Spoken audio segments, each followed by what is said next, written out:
السلام علیکم ورحمۃ اللہ. لا حول ولا قوة الا باللہ. حسبنا اللہ ونعم الوکیل. یا حی یا قیوم برحمتک استغیث. لا الہ الا انت سبحانک انی کنت من الظالمین. ربنا آتنا من لدنک رحمہ وہیئ لنا من امرنا رشدا. اللہم صل علی محمد وعلى آل محمد وأصحاب محمد وأزواج محمد وأمة محمد أجمعين إلى يوم الدين آمين. الحمد لله رب العالمين والصلاة والسلام على سيد الأنبياء والمرسلين وعلى آله وأصحابه أجمعين إلى يوم الدين. الحمد للہ آج 31 مارچ 2024 کو سنڈے کے دن بمطابق 20 رمضان مبارک 1445 ہجری میں ہمارا یہ پبلک سیشن نمبر 140 نمبر ہوگا انشاءاللہ تعالی. آپ کے سوالات یہ ریئل ٹائم پرچیوں کی شکل میں میرے پاس آ چکے ہیں. انشاءاللہ میں انہیں بعد میں ڈسکس کروں گا. پہلے کرنٹ افیئر کے طور پر 2 ایشوز ڈسکس کرنے ہیں. ان میں سے پہلا ایشو جو آج کل پوری دنیا میں ایک ہاٹ ٹاپک بنا ہوا ہے اسرائیل کے حوالے سے. جو کچھ عرصہ پہلے انہوں نے 5 ریڈ کلر کے ریڈ ہائفر، جن کو نام دے رہے ہیں، ریڈ ہائفر انگلش میں کہا جاتا ہے. ہائفر کا ورڈ گائے کے لیے بولا جاتا ہے، اور ایسی گائے کے جس کو کبھی بھی کھیتی باڑی کے لیے یوز نہ کیا جائے، کبھی اس کا دودھ نہ دھویا جائے، اور اس طریقے سے یعنی وہ بالکل جوان ہو. ان کی جو اپنی شریعت ہے ٹیمپرڈ فارم میں، اس کے تحت کم از کم اس کی عمر 3 سال ہوگی تو وہ اس کی قربانی کریں گے، اور وہ اپریل 2024 کے اندر اس کی عمر 3 سال ہو جائے گی سب کی. امریکہ سے انہوں نے یہ 5 خریدی تھی $5 لاکھ کے عوض. ہر ایک کی قیمت $1 لاکھ ہے.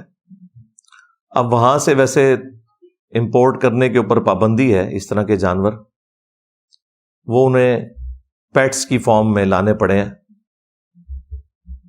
اس ایشو کو اٹھایا TRT چینل جو ہے ٹرکی والوں کا، ترکیے کا، سب سے پہلے انہوں نے اٹھایا، اور اس کے بعد پھر آپ نے دیکھا ہے کہ پوری دنیا میں مسلمان سپیکرز اس کے اوپر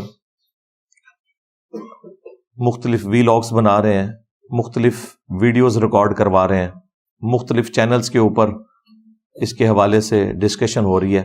حالانکہ اس میں سے کچھ بھی نہیں نکلنا، نہ تو ہماری مرضی سے کچھ ہونا ہے اور نہ ان کی مرضی سے کچھ ہونا ہے. لوگ ڈرے بیٹھے ہیں. وہ لوگ جن کا ایمان قرآن کے اوپر تھا، وہ یہودیوں کی ایکٹیویٹی کی وجہ سے پریشان ہے کہ کہیں دجال ہی نہ نکل آئے. دجال کو نہ کوئی مسلمان نکال سکتا ہے، نہ کوئی یہودی نکال سکتا ہے. قرآن و سنت کی روشنی میں جتنی چیزیں ہمارے سامنے موجود ہیں، اس میں تو ابھی دور دور تک کوئی ایسی صورتحال نظر نہیں آ رہی. رہا مسلمانوں کا ایشو، تو وہ تو مسلمانوں پہ جب بھی کبھی کوئی مشکل وقت آئے تو وہ امام مہدی کے آنے کا انتظار کرنا شروع کر دیتے ہیں، اور دجال کے نکلنے سے متعلق خبریں دینا شروع کر دیتے ہیں. اس سے زیادہ مشکل وقت مسلمانوں پہ تاتاریوں کی شکل میں آیا تھا، اور وہ اتنا بڑا فتنہ تھا کہ اس کے آگے کوئی بند نہیں باندھ سکا، تا وقت کہ اللہ تعالیٰ نے اسے کمزور کیا، اور پھر انہی میں سے لوگوں نے اسلام بھی قبول کیا. اس وقت جو کچھ مسلمانوں کے ساتھ ہوا، آج کل تو جو ہو رہا ہے یہ اس کا عشر عشیر بھی نہیں ہے. اس وقت بھی لوگوں نے یہی کنکلوڈ کیا کہ بس امت ختم کے ختم. 8 سے 100 سال پہلے تک آپ دنیا میں کوئی مسلمان ملک دکھا سکتے تھے جو آزادی کے طور پر زندگی گزار رہا ہو. آج پھر سے 60 اسلامک ملک موجود ہیں الحمدللہ. جب سے یہ ورلڈ وار 2 کے بعد امپائرز کا سلسلہ ختم ہوا ہے، اگرچہ مسلمانوں کو آزادی مل گئی ہے، لیکن یہ یاد رکھیے گا کہ اوور آل حکمران دنیا کے وہی الائیڈ فورسز ہیں جنہوں نے ورلڈ وار 2 کے اندر کامیابی حاصل کی تھی. لیکن اس دفعہ ورلڈ آرڈر چینج ہو گیا. پہلے تو جو بھی قبضہ کرتا تھا دوسرے کے ملک کے اوپر، وہ اس پہ براہ راست حکومت کرتا تھا. لیکن اب چونکہ قوموں، نیشنز کی بنیاد کے اوپر ملک بن چکے ہیں، امپائرز ٹوٹ چکی ہیں، لہٰذا اب جو رول کرنے والا معاملہ ہے وہ ڈائریکٹ نہیں ہے، انڈائریکٹ ہے. یہ ہم لوگ جو آئے دن گلہ کرتے ہیں یورپین طاقتوں کے حوالے سے، امریکہ کے حوالے سے، کہ وہ انٹرفیئر کرتے ہیں، تو ان کو حق پہنچتا ہے انٹرفیئر کرنے کا، کیونکہ انہوں نے دنیا کو فتح کیا ہے. اور اس دفعہ چونکہ فتح کر کے انہوں نے ملک ہمارے حوالے کیے اور صرف حکمرانوں کو قابو کیا، اس لیے ہمیں لگتا ہے کہ ہمیں آزادی ملی ہوئی ہے. اس وقت حکومت انہی کے پاس ہے جنہوں نے دوسری جنگ عظیم کے اندر پوری دنیا کو شکست دی. سلطنت عثمانیہ جنگ عظیم اول میں ختم ہوئی، اور کوئی تھوڑی بہت رمق تھی تو ورلڈ وار 2 کے بعد وہ بھی ختم ہوگی مسلمانوں کی. لہٰذا اب اس پریزنٹ ورلڈ کے اندر صرف جوش پہ مبنی تقریریں کرنے سے، باتیں کرنے سے، وی لاگز بنانے سے کوئی مسئلہ حل نہیں ہونا، جب تک کہ ہم انہی اصولوں کے اوپر ترقی نہیں کریں گے جن اصولوں کے اوپر آج کے ماڈرن ورلڈ کے اندر قوموں نے اپنا مقام حاصل کیا، یعنی سائنس اور ٹیکنالوجی کے اندر. باقی آپ کو جو مرضی کوئی کہتا رہے کہ جی ہم 2 ارب ہیں، 2 ارب چھوڑ دیں، آپ 10 ارب بھی ہوں تب بھی کوئی فرق نہیں پڑتا جب تک آپ کے پاس ٹیکنالوجی نہیں ہے. یہ ذہن میں رکھیے گا. میں بار بار ایک مثال دیتا ہوں، لوگوں کو بری لگتی ہے، آج میں نام لیے بغیر مثال دے دیتا ہوں. مسلمانوں کے بڑے جنگی لیڈروں میں سے کوئی پرانا لیڈر، اس جیسے 1000 لوگ بھی آج اگر میدان جنگ میں اتر آئیں تو ایک یہودی کلاشن کوف کے ساتھ، یہ بھی اب خیر پرانا انسٹرومنٹ ہو گیا ہے، اب تو اس سے جدید اسلحے آ چکے ہیں، وہ سامنے سے آئے تو کوئی اس ایک کا مقابلہ نہیں کر سکتا. سیدھی سی بات ہے. اور جو سب سے بڑا ایشو اس وقت مسلمانوں کے ساتھ ہے وہ ایئر سٹرائکس والا ایشو ہے. ہمارے پاس فضائیہ کی جو طاقت ہے یہ بہت کمزور ہے ایز کمپیئر ٹو امریکہ کے اور یورپ کے، اور یہی وجہ ہے کہ طالبان کو 20 سال لگے ہیں، ابھی بھی انہوں نے کوئی امریکنز کو شکست نہیں دی ہے. امریکہ خود چھوڑ کے چلا گیا افغانستان، کیونکہ انہیں ایک بھاری ایک خرچہ کرنا پڑ رہا تھا. ادروائز اگر اب بھی وہ چاہتے تو سسٹین کرتے. زمینی جنگ میں وہ مقابلہ نہیں کر سکتے تھے، اور اس میں بھی کوئی مسلمانوں کا بنایا ہوا اسلحہ نہیں تھا، یہ اسلحہ رشیا دیتا تھا طالبان کو. ظاہر ہے ان کے پاس تو کوئی ٹیکنالوجی نہیں ہے. رشیا نے جو کولڈ وار ہاری تھی امریکہ سے انہی افغانیوں کے تھرو، اس کا بدلہ پھر انہوں نے اتارا. تو اسلحہ ان کا، ٹیکنالوجی ان کی، اور ہمارے پاس صرف وی لاگز ہیں بنانے کے لیے، لوگوں کے خون گرمانے کے لیے. تو ان خوابوں کی دنیا سے باہر نکلیں اور ریئل ورلڈ کو پہچانیں. یہ کوئی بزدلی والا معاملہ نہیں ہے، یہ حقائق والا معاملہ ہے، اور حقائق کے ساتھ ہی دنیا چلتی ہے. سیدنا خالد ابن ولید رضی اللہ تعالیٰ عنہ اگر میدان جنگ میں تلوار کے ساتھ آتے تھے تو سامنے سے رومن جنرل بھی تلوار کے ساتھ ہی آتا تھا. یہ نہیں تھا کہ اس کے ہاتھ میں کوئی پسٹل تھی، ورنہ وہ تو حضرت خالد ابن ولید کو قریب بھی نہ لگنے دیتا. تو یہ جو آپ کو ایک جھوٹ بولا جاتا ہے نا کہ برابر کا اسلحہ نہیں تھا اور صحابہ کرام نے فتوحات حاصل کر لی، پارشلی یہ بات درست ہے. کوانٹٹی وائز ان کے برابر کا نہیں تھا، لیکن کوالٹی وائز وہی تھا. تلوار کے مقابلے پہ تلوار ہی ہوتی تھی. آج مجھے بتائیں ہمارے اسلحے کیا اس قابل ہیں کہ ہم ان کو آنکھیں دکھائیں؟ ہمارے پاس F-16 ہے، اور اس کے بھی جو پرزے خراب ہوتے ہیں، کوئی ایشو ہوتا ہے تو ہمیں امریکہ کی منتیں کرنی پڑتی ہیں. اور اسرائیل کے پاس F-35 ہے. ہاں جی، 16 دوڑی 32 تے 3 وچ جمع کرو تے 35 آندا ہے. F-16 اور وہ F-35، اتنا فرق ہے. اسے رن وے پہ بھی بھاگنے کی ضرورت نہیں ہے، ایسے اڑتا ہے اور ایسے ہی وہ اتر بھی جاتا ہے۔ اور یہ تو میں نے آپ کو ایک چیز بتائی ہے، اور کافی ساری چیزیں ہیں، اور اسرائیل نے ثابت کیا ہے 67 میں اس نے پوری عرب دنیا کو شکست دی ہے۔ اس کے بعد سے بھی جو صورتحال ہے وہ آپ کے سامنے ہے۔ تو اس وقت یورپ اور امریکہ اسرائیل کی پشت کے اوپر کھڑے ہوئے، اور ہمارے معاملات صرف دعاؤں تک ہی ہو سکتے ہیں، یا زیادہ سے زیادہ ہم کوئی مذمتی قرارداد پیش کر سکتے ہیں۔ باقی یہ کہنا کہ ہم 2 ارب ہیں، ہم یہ کر دیں گے، ہم وہ کر دیں گے، یہ ساری باتیں ہم 7 اکتوبر کو بھی سن رہے تھے، اور اینڈ رزلٹ آپ کے سامنے ہے۔ میں نے پہلے دن ہی کہہ دیا تھا کہ اب اسرائیل اس معاملے کو فنش کرے گا بالکل، اور لوگ کہہ رہے تھے جی آپ دیکھیں گے یہ ہو جائے گا وہ ہو جائے گا۔ میں نے کہا تھا یار خوابوں کی دنیا سے باہر نکلو۔ ٹھیک ہے، آپ نے ڈالرز بنا لیے ہیں اس طرح کے وی لاگز بنا کے، لوگوں کا خون بھی گرما لیا، نوجوان نسل کے مینٹل ماڈل بھی بدلنے کی کوشش کی، اس میں سے کچھ نہیں نکلے گا۔ یہ صرف علمی شہوت ہے، ویڈیوز میں پوری کریں، ڈسکشن میں پوری کریں، اس میں سے نکلنا کچھ بھی نہیں ہے۔ ہاں بالکل ذہن میں رکھیے گا۔ جس طرح ہمارا یہ دعویٰ ہے کہ آج تک جتنی بھی اسلامک آرگنائزیشنز آئی ہیں جنہوں نے دعوت و تبلیغ کا کام کیا ہے، انہوں نے اصل مرض کو نہیں پکڑا، یا خلافت موومنٹ جو ہیں انہوں نے اصل مرض کو نہیں پکڑا، اور وہ یہ تھا کہ مسلمانوں کی اکثریت ان عقائد اور نظریات کے اوپر ہے جو صراحتاً قرآن و سنت کے منافی ہیں۔ جب تک آپ ان کے عقائد درست نہیں کرتے، ان کے اوپر اسلامی نظام کا فائدہ ہی نہیں، کیونکہ وہ تو اس اسلام کو مانتے ہی نہیں جو قرآن و سنت میں لکھا ہے، وہ تو صوفیاء کے اسلام کو مانتے ہیں، وہ تو بزرگوں کے اسلام کو مانتے ہیں۔ ان کے تحت تو ہر بزرگ کا مزار بننا چاہیے، قرآن و سنت کے تحت تو مزارات ہونے نہیں چاہیے۔ اب مجھے بتائیں اتنا بڑا جب کنفلکٹ آئے گا تو کیا اسلامک سزائیں ان کے اوپر نافذ ہوں گی، کیا اسلامک نظام ہوگا؟ خیر یہ الگ سے ٹاپک ہے، یہ ٹاپک نہیں تھا۔ ٹاپک وہی جو 5 گائے خریدی ہیں انہوں نے، جس کی وجہ سے مسلمان پریشان ہے کہ پتہ نہیں اب ان کا مسایہ نکل آئے گا، اینٹی کرائسٹ، مسیح الدجال، جھوٹا دجال، وہ بھی مسایہ ہے، وہ جھوٹا مسایہ ہے، اور ہم عیسیٰ مسیح کے ماننے والے ہیں جو کہ سچے مسیح ہیں۔ اس حوالے سے آپ نے مختلف ٹی وی چینلز کے اوپر بھی آج کل رمضان نشریات کے اندر بھی پروگرام دیکھے ہوں گے، خصوصاً آج کل وہ سما ٹی وی کے اوپر ہمارے جو ساحل ادیم بھائی ہیں وہ بھی انہی ٹاپکس کے اوپر گفتگو کر رہے ہیں۔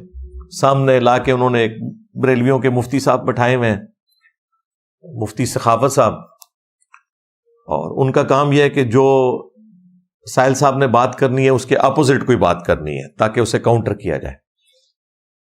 اور ایک ساتھ ڈمی میوزیم سے ایک عربی بھی بیٹھے ہوتے ہیں جو بس ایسے ایسے کرتے رہتے ہیں۔ 1-2 دفعہ میں نے ان کو بولتے ہوئے دیکھا یا دعا کرواتے ہوئے، باقی وہ مسکراتے ہیں اور ایسے ایسے کرتے ہیں، ان کا اتنا ہی کام ہے۔ اب یہ جو ٹاپک آج کل ڈسکس ہو رہا ہے ٹی وی کے اوپر، اس میں کوئی شک نہیں کہ بنی اسرائیل کی جو ہسٹری ہے اس کے حوالے سے ساحل ادیم صاحب کی کمپیٹنسی ہے، انہیں پتہ ہے۔ چند ایک معاملات میں ہمیں ان سے اختلاف ہے، لیکن اوورآل اس حوالے سے ان کا جو نالج ہے وہ ایکسٹرا آرڈنری ہے۔ اور ظاہر ہے علماء کو تو ان چیزوں کا پتہ ہی نہیں ہے کہ یہ فرسٹ ٹیمپل کون سا تھا، سیکنڈ کون سا تھا، کس طریقے سے یہ سارے کے سارے معاملات ہوئے، حالانکہ قرآن حکیم میں ان ساری چیزوں کا ذکر موجود ہے۔ سورہ بنی اسرائیل کے پہلے رکوع کے اندر اللہ تعالیٰ نے بنی اسرائیل کے اوپر جو 2 عروج اور 2 زوال آئے ان کا ذکر کیا ہے کہ کس طریقے سے اللہ تعالیٰ نے کافروں کے ذریعے ان کی پٹائی کروائی۔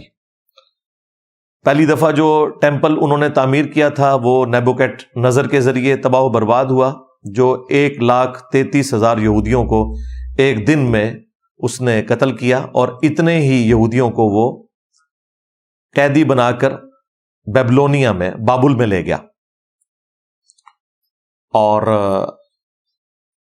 اللہ تعالیٰ کا پھر کرنا ہوا، ذوالقرنین بادشاہ سامنے آئے اور انہوں نے اس کو شکست دی اور یہودیوں کو آزادی مل گئی، اور یہودی دوبارہ شام کی سرزمین میں آئے اور دوبارہ سے انہوں نے ہیکل سلیمانی کو تعمیر کیا.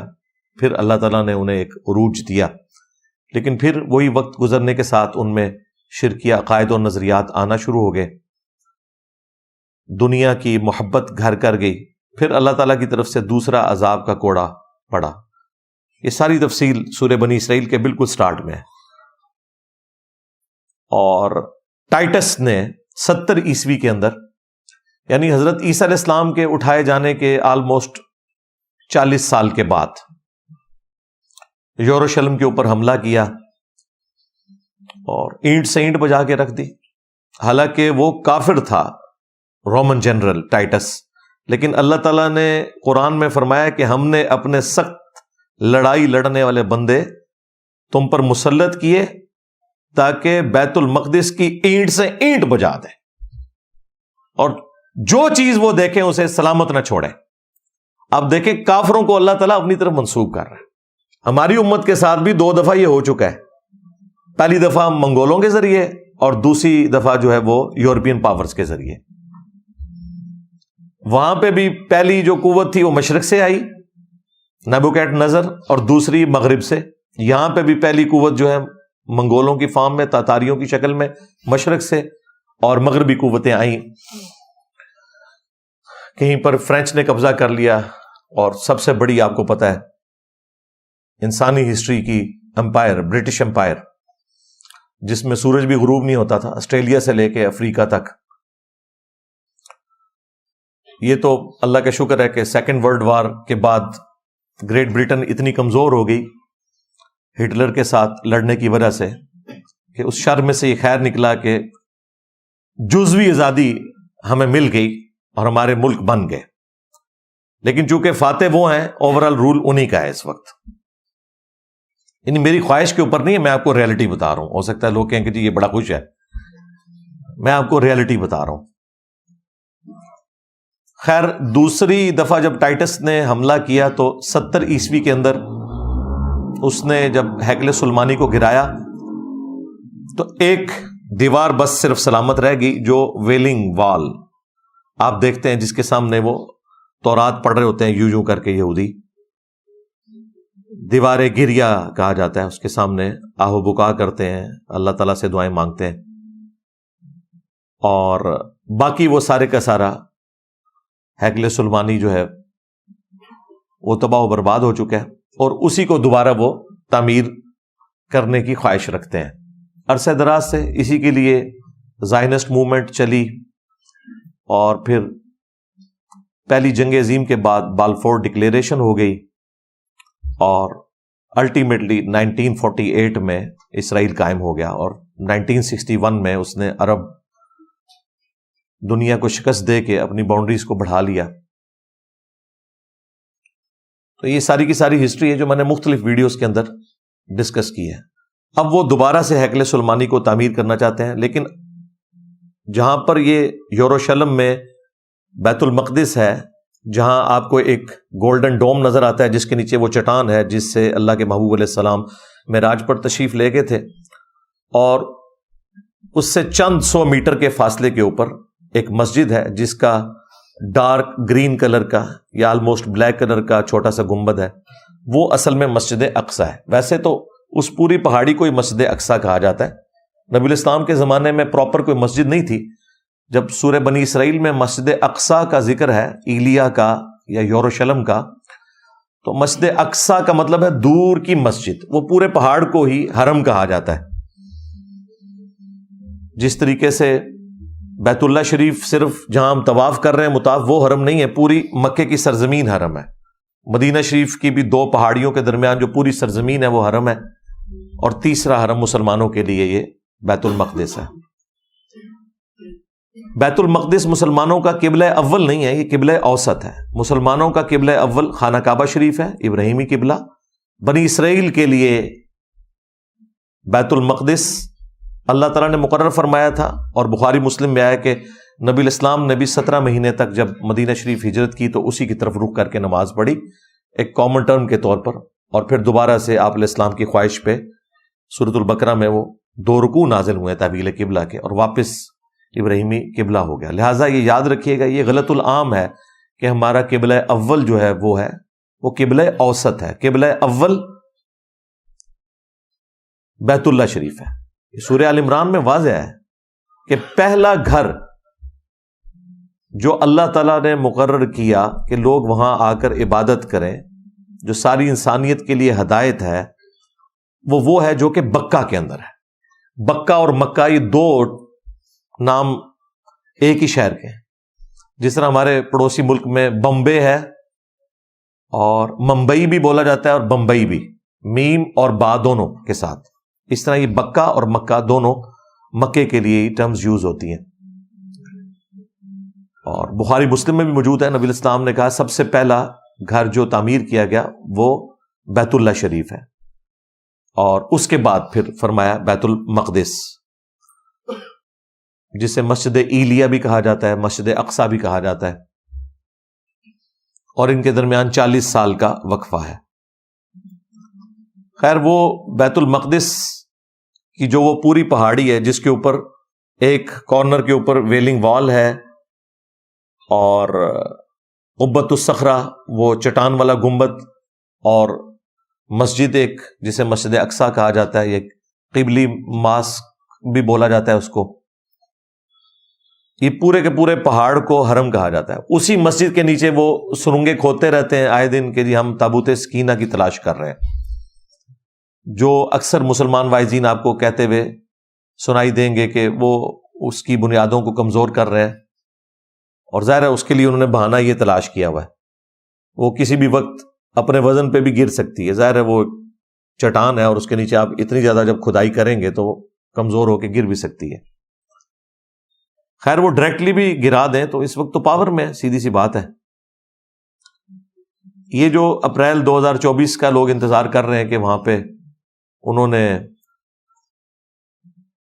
جو 5 ہائفر منگوائی ہوئی ہیں گائے، ان کی قربانی کرنی ہے، اور اس کے بعد انہوں نے وہ ایکٹیویٹی پرفارم کرنی ہے، ٹیمپل کی تعمیر دوبارہ سے شروع کر دینی ہے، اس کے لیے قربان گاہ بھی انہوں نے بنا لی ہے.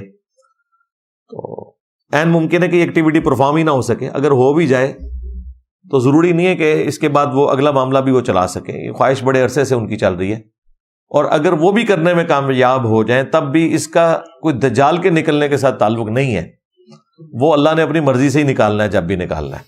ہاں، ان کا یہ عقیدہ ہے کہ اس کے بعد جب تیسرا ٹیمپل بن جائے گا تو ہمارا مسیح آئے گا. یہ ان کا عقیدہ ہے، یہ مسلمانوں کا عقیدہ نہیں ہے. ہاں، مسلمانوں کا یہ عقیدہ ہے کہ جھوٹا مسیح آئے گا جو یہودیوں کو لیڈ کرے گا، اور سچے مسیح عیسیٰ ابن مریم ہے جو اس دجال کو قتل کریں گے. اور اس کے اوپر میں کافی دفعہ تفصیلاً ویڈیوز بنا چکا ہوں. آج ٹاپک نہیں کہ میں اسے ڈسکس کروں، آج اس مین ٹاپک کو ہم ڈسکس کر رہے ہیں. اس حوالے سے جو اس وقت ٹیمپرڈ فارم میں تورات موجود ہے، انجیل مقدس کے نام سے جو بائبل سوسائٹی انارکلی لاہور والے ہیں وہ مفت بھی بھجوا دیتے ہیں. ویسے اس کا PDF بھی پروفیشنل اویلیبل ہے گوگل کے اوپر، اگر آپ جائیں ٹائپ کریں تو آپ کو مل جائے گا. اس میں جو اولڈ ٹیسٹامنٹ ہے تورات، اور نیو ٹیسٹامنٹ یعنی انجیل، اور باقی انبیاء کے صحائف اور زبور اور باقی جو چھوٹی چھوٹی کتابیں ہیں وہ اس کے اندر موجود ہیں. اس میں جو اولڈ ٹیسٹامنٹ ہے اس میں آپ کو ایک چیپٹر ملے گا بک آف نمبرز، گنتی کا باب. اس میں جو چیپٹر نمبر 19 ہے اس میں پاکی حاصل کرنے کا طریقہ، یہ ایک باقاعدہ پورا چیپٹر ہے جس میں آلموسٹ 22 آیات ہیں. اس میں جو یہودیوں کے ہاں پاکی حاصل کرنے کا طریقہ ہے ان کے پریسٹ کے لیے، یا ربائے ان کو کہتے ہیں، وہ ان کے لیے وہ یہ ہے کہ سرخ کلر کی گائے کو ذبح کیا جائے، اور اسپیسیفکلی حضرت موسیٰ علیہ السلام کے حوالے سے ایک واقعہ اس میں موجود ہے. وہی لیگیسی وہ پھر آگے لے کے چل رہے ہیں. یہ واقعہ قرآن کے اندر بھی آیا، لیکن زمین و آسمان کا فرق ہے دونوں واقعات کے اندر. ظاہر ہے ہم تو وہی واقعہ مانیں گے جو قرآن میں ہے. پہلے میں آپ کو بتاتا ہوں کہ توریت کے اندر کون سا واقعہ لکھا ہوا ہے. توریت کے اندر یہ واقعہ لکھا ہوا ہے کہ موسیٰ علیہ السلام کو اللہ تعالیٰ نے حکم دیا کہ وہ اس طرح ایک بچھڑے کی قربانی کریں گے جو شوخ ریڈ کلر کا ہو. قرآن نے اس کے لیے جو ورڈ یوز کیا ہے وہ شوخ زرد کلر ہے. اب جو لنگوسٹک کے ماہر ہیں وہ کہتے ہیں کہ یہ بیسیکلی ایک لینگویج کا بیریئر ہے. عربی زبان میں اس کے ایکویلنٹ یہی ورڈ یوز ہوتا تھا. ویسے بھی ڈارک زرد کلر اور شوخ ریڈ کلر آلموسٹ قریب قریب ہوتے ہیں، لہٰذا اس میں زیادہ تحقیق میں پڑھنے کی ضرورت نہیں ہے.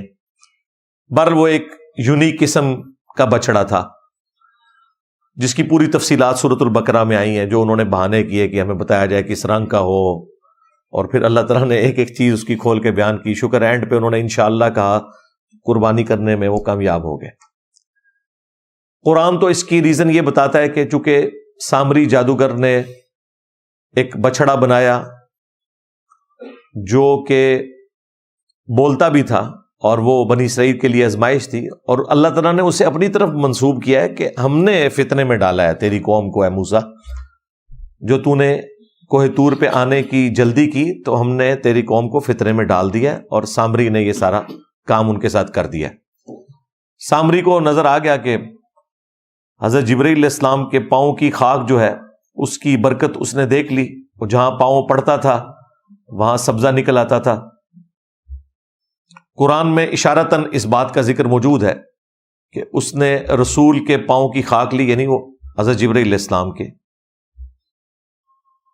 اور ان کا پاؤں تھا یا ان کی سواری کا پاؤں تھا. بہرحال اتنی تفصیلات میں تو ہمیں جانے کی ضرورت نہیں ہے. بہرحال اس کو to cut the story short, اس نے وہ بچڑے میں ڈالی اور اس میں سے آواز نکلنی شروع ہوگی، اور وہ بھی ایک رینڈم آوازیں تھی. یہ نہیں تھا کہ وہ لوگوں کے ساتھ ڈائریکٹ کلام کر لیتا تھا، بس جو بے ڈھنگم قسم کی آواز نکل آتی تھی. اور سامری نے کہا کہ یہ ہے تمہارا رب. 70,000 اصحاب موسیٰ جو صحابہ تھے مرتد ہو گئے ایک دن کے اندر، اور بعد میں پھر قتل مرتد کی سزا آئی ان کے لیے. تورات میں بھی ذکر موجود ہے اور قرآن کے اندر بھی کہ اپنے اپنے قبیلے کے لوگ ان لوگوں کو قتل کریں جنہوں نے اس بچڑے کو رب مانا. اس کے ذریعے ان کی توبہ قبول ہوگی. پھر اس گائے کی محبت یا بچڑے کی محبت ان کے دل سے نکالنے کے لیے اللہ تعالیٰ نے حکم دیا کہ گائے کی قربانی کی جائے، اور اس پہ وہ بہانے بنا رہے تھے. اس کی ایک بظاہر ریزن بھی تھی، ایک اندھا قتل تھا جس کے قاتل کو ڈھونڈنا تھا. جب یہ قربانی ہو گئی تو قرآن میں آتا ہے کہ ہم نے کہا کہ اس گائے کا گوشت کا ٹکڑا اس مقتول کی لاش کے ساتھ ٹچ کرو تو وہ مردہ زندہ ہو جائے گا اور اپنے قاتل کا نام بتائے گا. وقتی طور پہ وہ زندہ ہوا، اور اس کے ذریعے اللہ تعالیٰ نے ان کا ایمان بھی مضبوط کیا کہ اللہ مردوں کو کیسے زندہ کرے گا، اور قاتل کا بھی پتہ چل گیا. یہ نہیں ہے کہ دوبارہ پھر وہ زمین پہ چلنا پھرنا شروع ہو گیا، نہیں، وقتی طور پہ گواہی دی پھر وہ دوبارہ مر گیا. جس طرح کہ عیسیٰ ابن مریم بھی وقتی طور پہ مردوں کو زندہ کرتے تھے، دوبارہ وہ زندگی نہیں گزار رہے ہوتے تھے. یہ تو اللہ تعالیٰ کا رول ہے کہ جو دنیا میں ایک دفعہ آیا اور چلا گیا وہ دوبارہ دنیا میں نہیں آئے گا، موت کے ذریعے گیا. عیسیٰ ابن مریم چونکہ زندہ اٹھائے گئے اس لیے واپس آئیں گے. اس پہ بھی میری تفصیلی ویڈیو موجود ہے. تو اس قاتل کا بھی پتہ چل گیا، اور اللہ تعالیٰ نے ایک معجزہ بھی دکھا دیا. قرآن میں تو یہ واقعہ، تورات کے اندر یہ ہے کہ موسیٰ علیہ السلام کو کہا گیا کہ آپ اس طرح بچڑے کی قربانی کریں، اور اس کو ذبح کرنے کا بڑا تفصیلی طریقہ ہے کہ اس میں اب واللہ عالم یہ اوریجنل ایسے ہی نازل ہوا تھا یا اس کو انہوں نے کس طریقے سے ٹیمپر کیا. کچھ چیزیں ٹھیک بھی ہوں گی، کچھ مکس کر دی ہیں. اس میں پھر اس کو آگ لگائی گئی. قرآن میں بھی بچڑے کو آگ لگانے کا ذکر ہے، لیکن اس بچڑے کو جو انہوں نے زیورات کو پگھلا کے بنایا تھا. اس میں تو اس بچڑے کا ذکر ہے کہ اسے آپ راکھ بنائیں اور اس کی راکھ کو پھر پانی سے مکس کریں، اور پھر اس کے ذریعے جو غسل کرے گا اسے پاکیزگی حاصل ہوگی. اور یہ ایکٹیویٹی وہ دوبارہ سے پرفارم کرنا چاہتے ہیں چند پریسٹ کے اوپر، ربایوں کے اوپر، تاکہ وہ اپنا تھرڈ ٹیمپل جو ہے اس کی تعمیر کا آغاز کریں پاک و صاف ہو کے. ان کے پیچھے یہ سٹوری ہے اس کی. تو یہ میں نے آپ کو تورات والا جو ورژن ہے وہ بھی بتا دیا کہ اس کے اندر کس حوالے سے لکھا ہوا ہے. قرآن کے ساتھ اس کا کوئی لینا دینا نہیں. اور یہ ذہن میں رکھیے گا کہ ہم نالج کے طور پر ضرور انجیل کو، تورات کو پڑھتے ہیں، لیکن اس کی کسی بات کو بھی درست نہیں سمجھتے اس وقت تک جب تک کہ وہ فٹ ان نہ بیٹھے قرآن کے ساتھ. کیونکہ سورۃ البقرہ میں، سورہ آل عمران میں اللہ تعالیٰ نے فرمایا کہ ان کتابوں کے ماننے والوں نے دنیا کی محبت میں، دنیا کی دولت کی لالچ میں اللہ کی آیات کو بیچ دیا اور اپنے ہاتھوں سے کتاب میں تحریف کر دی دنیا کی منفعت کی خاطر. اب اس کا حل کیا ہے؟ وہ بھی سورہ آل عمران میں آیا کہ ہم نے تورات نازل کی تھی، اس کے بعد انجیل نازل کی، اور اب الفرقان یعنی اس کتاب کو نازل فرمایا جو حق اور باطل میں تمیز کرنے والی کتاب ہے. یہ بتائے گی کہ تورات اور انجیل کی کون سی بات درست ہے اور کون سی غلط. بلکہ سورۃ المائدہ میں تو اللہ تعالیٰ نے فرمایا یہ المہیمن ہے، نگہبان ہے ان کتابوں کے اوپر. یہ ڈیسائیڈ کرے گی کہ ان کی کون سی بات درست ہے اور کون سی بات غلط ہے. تو اس طرح جو اسرائیلی روایتیں ہیں یا ان کی کتابوں میں جو کچھ آیا اس میں احتیاط کرنی چاہیے. البتہ جس طرح اس پروگرام کے اندر سائل ندیم صاحب سے وہ مفتی صاحب کہہ رہے تھے نا کہ تورات تو پڑھنا ہی گناہ کا کام ہے، اور نبی صلی اللہ علیہ وآلہ وسلم ناراض ہو گئے تھے حضرت عمر فاروق رضی اللہ تعالیٰ عنہ سے اس بات کے اوپر. اس روایت کا انہوں نے ریفرنس نہیں دیا. وہ روایت سنن دارمی میں موجود ہے اور مشکات کے اندر بھی پہلی جلد کے اندر آپ کو مل جائے گی. وہ روایت اصول محدثین کے اوپر انتہائی کمزور ہے. اس میں جو مجالد راوی ہے وہ محدثین کے نزدیک انتہائی کمزور راوی ہے. لہذا وہ روایت کے حضرت عمر فاروق تورات کے چند صفحے پڑھ رہے تھے تو نبی الاسلام ناراض ہوئے، اصول محدثین کے اوپر کمزور ہے. میں نے کوئی 2008-9 میں اس روایت کو بیان کیا تھا اور اوائل ہی میں نے اس سے رجوع کر لیا تھا کہ یہ اصول محدثین کے اوپر چونکہ روایت کمزور ہے، اور سب سے بڑھ کر یہ قرآن کے خلاف ہے. قرآن میں تو ایسی کوئی بات رپورٹ نہیں ہوئی ہے. قرآن میں تو بالکل اس کے الٹ آیا ہے، بلکہ قرآن میں تو سیدھا آیا ہے، یہ بالکل الٹ ہے قرآن کے. وہ سورہ آل عمران کے اندر موجود ہے جو اونٹ کی حرمت کے پوائنٹ آف ویو سے ایک غلط عقیدہ بنا لیا تھا بنی اسرائیل نے. تو اللہ تعالیٰ نے اس کا رد کیا کہ حضرت اسرائیل علیہ السلام یعنی کہ یعقوب، یہ ان کا لقب تھا. اسرائیل کا مطلب ہے اللہ کا بندہ. یہ ان کی ذاتی ایک ناپسندیدگی تھی کہ وہ اونٹ کے گوشت کو پسند نہیں کرتے تھے. خود انہوں نے اپنے اوپر اس کو حرام کر لیا تھا یا استعمال چھوڑ دیا تھا، اور تورات نازل ہونے سے پہلے کی بات ہے.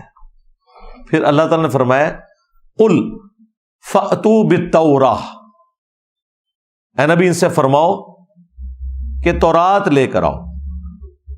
فَاتْلُوهَا إِن كُنتُمْ صَادِقِينَ، اور پھر اس کی تلاوت بھی کرو اگر تم سچے ہو. بتاؤ تورات میں کہاں لکھا ہے کہ اونٹ کا گوشت جو ہے وہ کھانا حرام ہے؟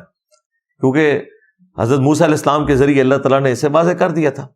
جب قرآن یہ کہہ رہا ہے کہ تورات لے کر آؤ، کئی مواقع پہ قرآن حکیم میں اس طرح کی آیات ہیں، تو ظاہر ہے قرآن جب خود مان رہا ہے کہ وہ ٹیمپرڈ کتابیں اور پھر یہ کہہ بھی رہا ہے کہ لے کر آؤ، تو اس کا مطلب ہے 100% ٹیمپرڈ نہیں ہے.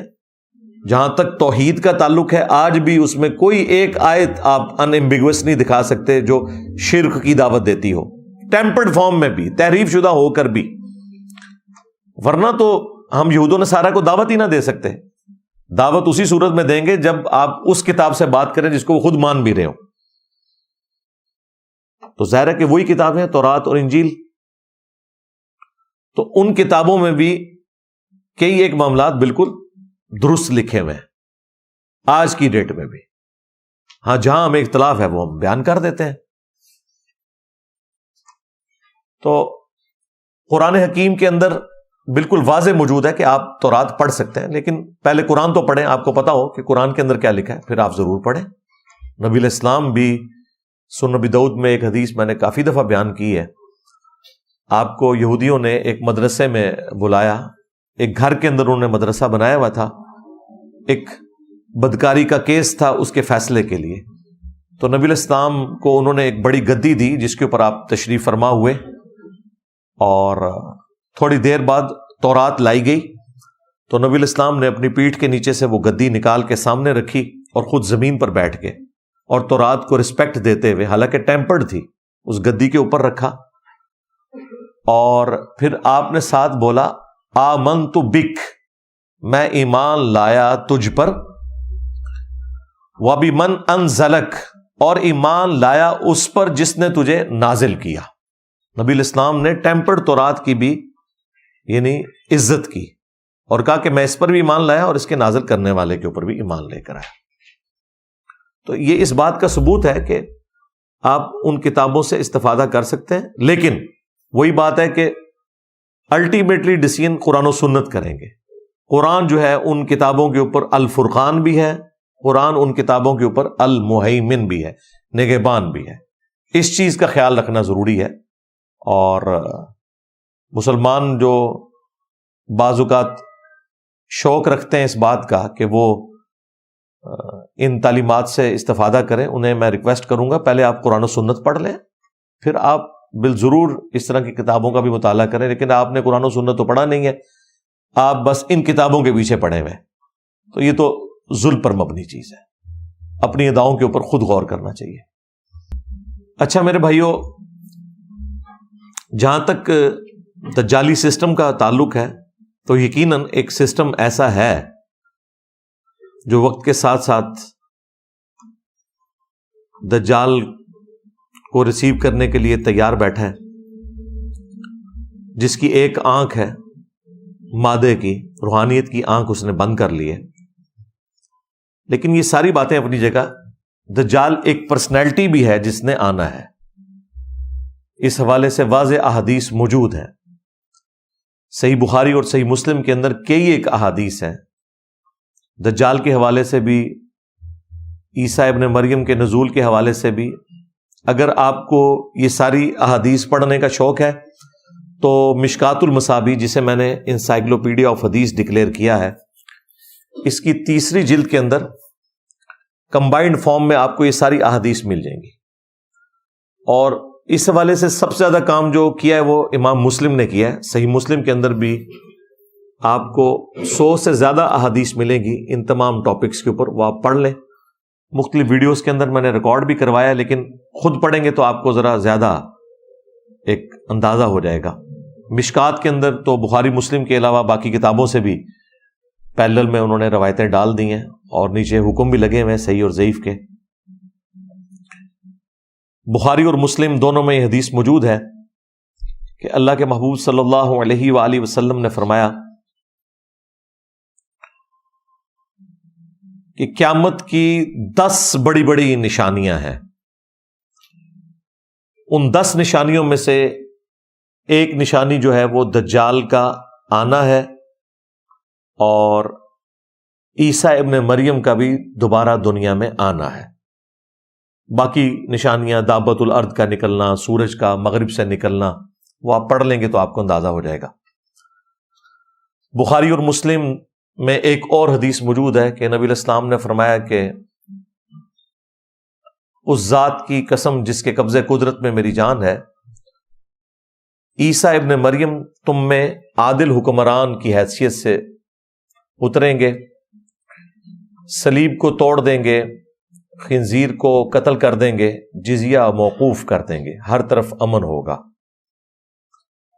اور بخاری مسلم میں یہ بھی آیا کہ نبی الاسلام نے فرمایا کہ عیسیٰ ابن مریم جب تم میں اتریں گے تمہاری کیا شان ہوگی کہ وہ اللہ کے پیغمبر ہیں اور تمہارا امام تم میں سے ہوگا۔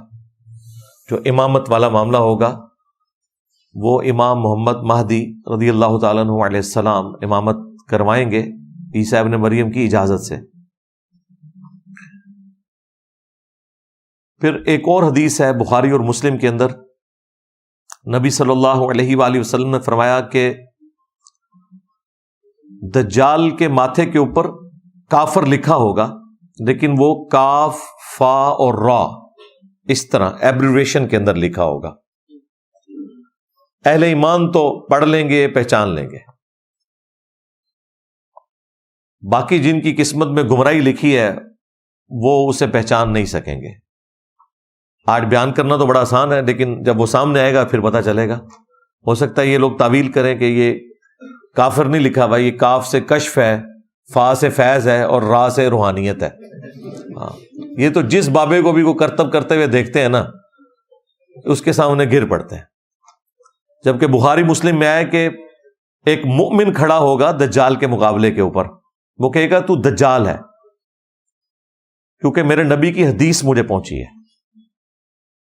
وہ کہے گا دیکھو میں تو زمین سے سبزہ اگا رہا ہوں، آسمان سے بارش برسا رہا ہوں، اور تجھے بھی قتل کر کے تجھے زندہ کر لوں گا. وہ اسے قتل کرے گا، 2 ٹکڑے کر کے دوبارہ زندہ کر لے گا.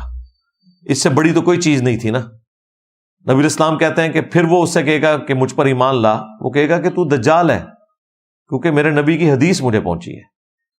اب مجھے بتائیں کہ یہ بابوں کا ماننے والا کوئی ہو سکتا ہے؟ اس نے تو کہنا ہے یہ تو عبد القادر جیلانی پارٹ 2 آ گیا. ہاں، وہ بھی ان کی طرف غلط بات منسوب ہے. انہوں نے کہیں کو مردہ نہیں زندہ کیا، ان بیچاروں کو تو پتہ ہی نہیں. ان کے تو فرشتوں کو بھی نہیں پتا ہوگا کہ ان کے ساتھ کیا کیا انہوں نے. یہ جو قرآن و سنت کے اوپر بات کرتے ہیں، یعنی وہ بابی نہیں ہوگا، کتابی ہوگا، کتابوں کا ماننے والا مسلم ہوگا، بابی مسلم نہیں ہوگا. پھر نبی اسلام کہتے ہیں کہ وہ دوبارہ قتل کرنے کی کوشش کرے گا تو وہ قادر نہیں ہوگا اس کے قتل کے اوپر. پھر وہ اسے اٹھا کے اپنی جہنم میں پھینک دے گا، جو اس کے ساتھ ایک جنت اور جہنم چل رہے ہوں گے. اب اس کی تفصیلات نہیں بتائے گی، لیکن ایکچولی وہ جا کے جنت میں نکلے گا اور وہ اس وقت کا سب سے بہترین شہید ہوگا، سید الشہداء، کیونکہ اس نے کلمہ حق بلند کیا ہوگا.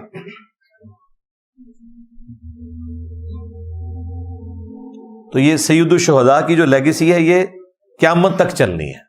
المستدرک للحاکم میں حدیث ہے کہ حمزہ ابن عبد المطلب سید الشہداء ہے، اور ہر وہ شخص سید الشہداء ہے کہ جو جابر حکمران کے سامنے کلمہ حق بلند کرے یہاں تک کہ اسے قتل کر دیا جائے. اسی حدیث کے تحت ہم امام حسین علیہ السلام کو بھی سید الشہداء کہتے ہیں.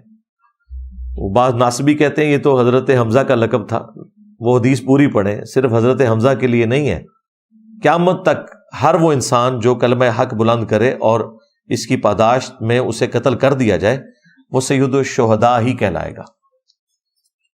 پھر ایک اور بڑی انٹرسٹنگ حدیث ہے بخاری اور مسلم میں کہ جب آخری فیصلہ کن جنگ ہوگی مسلمانوں اور یہودیوں کی، ظاہر کرسچنز تو اسلام قبول کر لیں گے عیسیٰ ابن مریم کی وجہ سے، تو اگر کسی درخت یا پتھر کے پیچھے بھی کوئی یہودی چھپا ہوگا نا تو اللہ تعالیٰ اس درخت اور پتھر کو زبان دے گا. یہ میدان جنگ کی بات ہو رہی ہے، عام حالت کی نہیں ہے.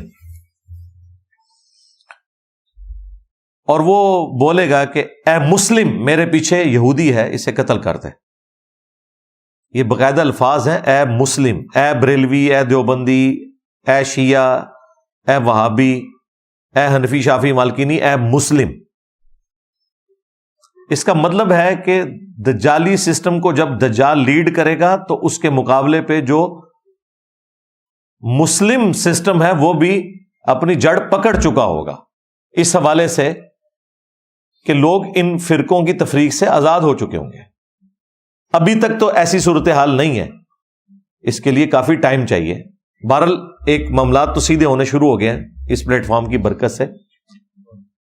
ورنہ آپ مجھے بتائیں کہ کٹر قسم کی بریلوی یا دیوبندی یا اہل حدیث مسجد میں آپ چلے جائیں اور وہ آپ سے پوچھیں آپ کون ہیں، آپ کہیں میں مسلم ہوں، تو آگے سے وہ یہ نہیں کہے گا کہ جی اچھا یہ مسلمان ہے، بڑی اچھی بات ہے. وہ کہے گا میں کافر ہوں. یعنی اتنا چڑھیں گے. وہ کہیں گے نہیں بتاؤ اندر کیا ہو بیچ میں. جب تک آپ کوئی فرقے کا نام نہ لیں ان کی تسلی نہیں ہوتی. تو یہ لوگ تو پھر اس درخت یا پتھر کی آواز کے اوپر لبیک نہیں کہہ سکتے. انہوں نے تو ماننا ہی نہیں ہے.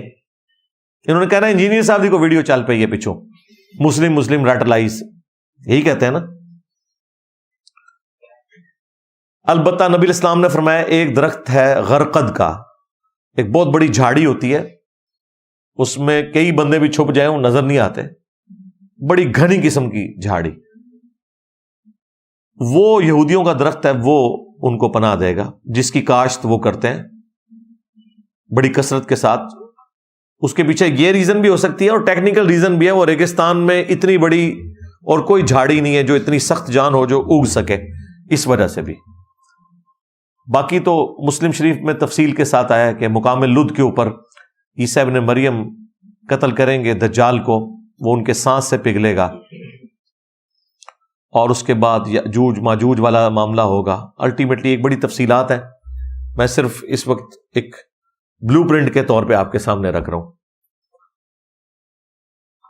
اب ایسی صورتحال کے اندر ہم نے اس فتنے سے کیسے بچنا ہے، تو اس کے حوالے سے ایک تو وہ حدیث جو بخاری مسلم دونوں میں ہے کہ نبی علیہ السلام نے حکم دیا کہ ہر نماز کے تشہد میں 4 چیزوں کے اگینسٹ اللہ تعالیٰ کی پناہ آپ نے طلب کرنی ہے۔ اللہم انی اعوذ بک من عذاب جہنم ومن عذاب القبر ومن فتنة المحیا والممات ومن شر فتنة المسیح الدجال۔ جہنم کے عذاب کے اگینسٹ، عذاب قبر کے اگینسٹ، زندگی اور موت کے فتنے کے اگینسٹ، یعنی جو آزمائشیں ہیں موت کے وقت یا زندگی میں، اور دجال کے فتنے کے اگینسٹ بھی اللہ کی پناہ طلب کرنا۔ تو یہ دعا آپ کو یاد ہونی چاہیے۔ نبی علیہ السلام اس دعا کو مانگنے کا حکم دیتے تھے تشہد کے اندر، باقی دعائیں بھی مانگیں جتنی آئی ہیں وہ آپ کی مرضی، لیکن یہ دعا ضرور یاد کر کے مانگا کریں۔ پھر صحیح مسلم کے اندر 3 احادیث ہیں دجال کے فتنے سے بچنے کے حوالے سے۔ ایک حدیث میں آیا کہ سورۃ الکہف کی جو پہلی 10 آیات یاد کر لے گا وہ دجال کے فتنے سے بچے گا۔ ایک حدیث میں آیا آخری 10 آیات، اور ایک جو تیسری تفصیلی حدیث ہے جس میں دجال کے قتل کا ذکر ہے اور عیسیٰ ابن مریم کا اور باقی ساری تفصیلات، مسلم شریف میں تفصیلاً حدیث ہے وہ، اس میں یہاں تک آیا کہ جب تم دجال کو سامنے پاؤ تو اس کے سامنے سورۃ الکہف کی ابتدائی آیات تلاوت کرنا، اللہ تعالیٰ تمہیں دجال کے فتنے سے بچا لے گا۔ تو یہ احادیث بالکل واضح ہے کہ یہ کوئی دجال کے ساتھ ہم نے کوئی علمی ڈیبیٹ نہیں کرنی سورۃ الکہف کے مضامین کے اوپر کہ جی اس میں جو اصحاب الکہف کا واقعہ آیا ہے اس کے پیچھے لاجک کیا ہے، ذوالقرنین بادشاہ کا جو واقعہ آیا، قصہ موسیٰ اور خضر آیا، ٹھیک ہے وہ آپ ضرور علم حاصل کریں، میں نے بڑی تفصیل کے ساتھ ویڈیوز ریکارڈ کروائی ہیں، لیکن دجال کے ساتھ آپ نے کوئی علمی اس حوالے سے بحث نہیں کرنی ہوگی کہ بھئی اس میں آپ کو بتاتا ہوں اس کے پیچھے کیا ہے، نہیں، آپ نے صرف یہ آیات تلاوت کرنی ہے، اللہ تعالیٰ آپ کو فتنے سے بچا لے گا، بھلے آپ کو ان آیات کا مفہوم نہ بھی پتا ہو، یہ وظیفے کے طور پر ہے۔ کوئی شخص یہ کہہ سکتا ہے کہ آیت الکرسی کا جسے معنی نہیں آتا تو آیت الکرسی پڑھنے سے اسے اس کی فضیلت حاصل نہیں ہوگی، جو صحیح بخاری میں آئی ہے کہ جو رات کو سونے سے پہلے آیت الکرسی پڑھ لے اللہ تعالیٰ صبح تک ایک فرشتہ اس کی حفاظت کے اوپر مامور کر دے گا، یہ بخاری میں حدیث موجود ہے۔ تو ترجمہ آتا ہو نہ آتا ہو یہ فضیلت اپنی جگہ ہے، باقی قرآن سے جو عقائد کے لیے آپ نے اسے ترجمے سے پڑھنا ہے وہ تو بہت ضروری ہے، وہ ایک الگ بات۔ میں اصل میں ان لوگوں کا رد کر رہا ہوں جو اس میں اتنی باریک علمی بحثیں کرتے ہیں اور عوام الناس کو الجھا کے رکھ دیتے ہیں کہ پتہ نہیں سورۃ الکہف میں سے ہم نے کیا نکالنا ہے۔ آپ نے عام بندے نے یہ نکالنا ہے کہ یہ پہلی 10 آیات آپ نے یاد کر لینی ہے۔ جامع ترمذی میں 3 آیات کا بھی ذکر ہے لیکن وہ راوی کا وہم ہے، لیکن اس میں ہے کہ جو اس کی روزانہ تلاوت کرے، تو اسے میں نے آپٹیملی یہی سمجھا ہے کہ جو روزانہ 10 آیات کی تلاوت ایک دفعہ کر لے گا ظاہر ہے کہ اسے پھر یاد بھی رہیں گی، لہٰذا روزانہ ایک دفعہ پہلی 10 آیات کو آپ پڑھ لیا کریں سورۃ الکہف کی، تاکہ زبانی یاد ہو جائے۔ میں تو الحمدللہ سالوں سے پڑھ رہا ہوں، تو شروع ہی میں پڑھنے سے زبانی یاد ہو گئی تھی، تو آپ بھی اپنی روٹین بنائیں۔ یہ وہ وظائف ہیں جن کے ذریعے آپ دجال کے فتنے سے بچ سکتے ہیں۔ باقی جہاں تک اس وقت اسرائیل کا معاملہ ہے، فلسطین کا ایشو ہے، غزہ کا، اس کے حوالے سے میں تفصیلاً ویڈیوز ریکارڈ کروا چکا ہوں، وہ انشاءاللہ ڈسکرپشن میں ہم لنک ڈال دیں گے، جسے شوق ہوا۔ فلسطین کے حوالے سے میں نے پورا کاؤنٹر نیریٹو دیا ہے 12 پوائنٹس کا، حکمرانوں کے کرنے کا کام کیا ہے، عوام کے کرنے کا کام کیا ہے، کس طریقے سے ان معاملات کو لے کے چلنا ہے۔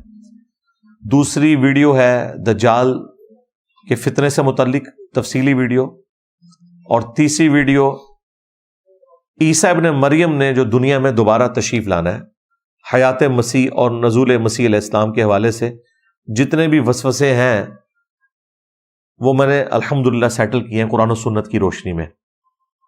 ان 3 ویڈیوز کو ہم ڈسکرپشن میں ڈال دیں گے، بلکہ کامنٹس میں بھی ڈال کے پن کر دیں گے، کیونکہ ہر دفعہ میں ایک بات کے اوپر تفصیلاً گفتگو نہیں کر سکتا۔ یہ چونکہ تقاضا تھا کہ کچھ چیزیں اس کے ساتھ جڑی ہوئی تھی، میں نے اس لیے بیان کر دی۔